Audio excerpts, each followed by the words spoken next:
మా ఛానల్ని first time చూస్తున్నట్లయితే మా ఛానల్ని లైక్ చేయండి. ఇలాంటి మరిన్ని వీడియోస్ కోసం మా ఛానల్ని సబ్స్క్రైబ్ చేయండి.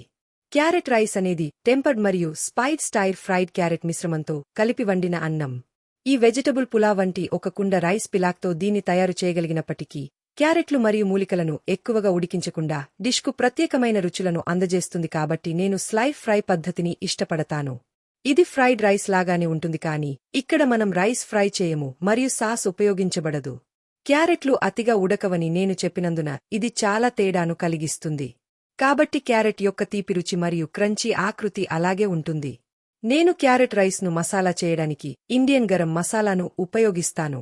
కరివేపాకు, పావ్ భాజీ మసాలా, వంగి బాత్ లేదా బిసి బేలే బాత్ మసాలాను ఉపయోగించడానికి సంకోచించకండి.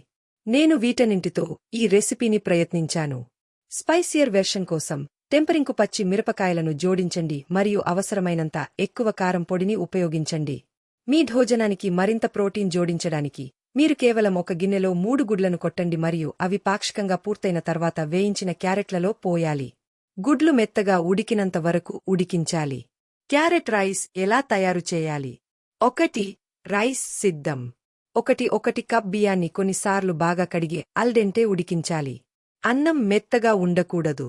ఒక కుండలో వండినట్లయితే 2 కప్పుల నీరు పోసి కడిగిన వడకట్టిన బియ్యాన్ని జోడించండి. పూర్తిగా ఉడికినంత వరకు తక్కువ వేడిమీద మూతపెట్టి ఉడికించాలి.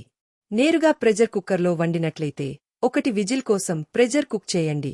మీరు క్రమం తప్పకుండా ఉడికించే అదే మొత్తంలో నీటిని ఉపయోగించండి. ఇక్కడ బియ్యం ధాన్యంగా ఉండాలి మరియు మెత్తగా ఉండకూడదు. దీన్ని పూర్తిగా చల్లబరచండి. క్యారెట్ రైస్ చేయండి. ఒక పాన్లో 1 టేబుల్ స్పూన్ నూనె లేదా వెన్న వేడి చేయండి. జీడిపప్పును ఉపయోగిస్తుంటే వాటిని బంగారు రంగు వచ్చేవరకు వేయించి ప్లేట్లోకి తీసివేయండి. మొత్తం సుగంధ ద్రవ్యాలు జోడించండి. 1 చిన్న బే ఆకు లేదా 1 రెమ్మ కరివేపాకు, 1 బే 2 టీ స్పూన్ జీలకర్ర గింజలు, 2 ఆకుపచ్చ ఏలకులు, 1 అంగుళం దాల్చిన చెక్క, 2 లవంగాలు. సుగంధ ద్రవ్యాలు చిమ్మినప్పుడు 1 చిన్న తరిగిన లేదా ముక్కలు చేసిన ఉల్లిపాయను జోడించండి. అవి తేలికగా బంగారు లేదా గోధుమ రంగులోకి వచ్చే వరకు వేయించాలి. తర్వాత 1 టీ స్పూన్ అల్లం వెల్లుల్లి పేస్ట్ లేదా 2 సన్నగా తరిగిన వెల్లుల్లి రెబ్బలను జోడించండి. సుమారు 60 సెకన్ల పాటు వెల్లుల్లి మంచి వాసన వచ్చే వరకు వేయించాలి. 1 కప్పు సన్నగా తరిగిన క్యారెట్లు లేదా తురిమిన క్యారెట్లను జోడించండి. కాసేపు వేయించాలి. మీరు 1 కప్పు ఫ్రోజెన్ గ్రీన్ పీస్ లేదా స్వీట్ కార్న్ కూడా జోడించవచ్చు. కాబ్ నుండి మొక్కజొన్నను ఉపయోగిస్తుంటే వాటిని ముందుగా లేత వరకు ఉడకబెట్టి ఆపై ఇక్కడ ఉపయోగించాలి. స్తంభింపచేసిన మొక్కజొన్న లేదా బయానీలను ఉపయోగిస్తుంటే వాటిని శుభ్రం చేసి వాడండి. అవసరం మేరకు కొద్దిగా ఉప్పు చల్లి కొద్దిగా మెత్తబడే వరకు తక్కువ మంటమీద ఉడికించాలి. మసాలా పొడులను జోడించండి. ఆపై జోడించండి. 1 బే 4 నుండి 1 బే 2 టీ స్పూన్ ఎర్రమిరప పొడి, పిల్లలకు తగ్గించండి.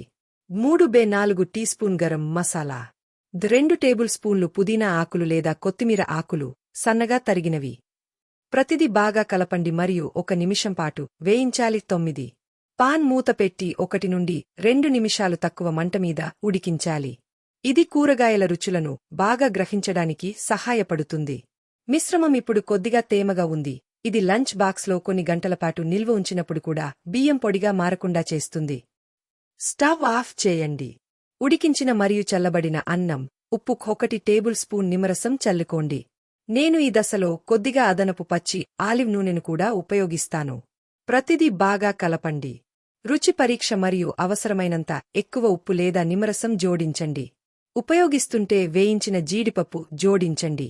క్యారెట్ అన్నాన్ని సాధారణ రైతా లేదా సాదా పెరుగుతో కూడా వడ్డించవచ్చు. లంచ్ బాక్స్ కోసం నేను సాధారణ వెజిటబుల్ స్ట్రైర్ ఫ్రైతో ప్యాక్ చేస్తాను. ఇలాంటి మరిన్ని వీడియోస్ కోసం మా ఛానల్ని సబ్స్క్రైబ్ చేయండి.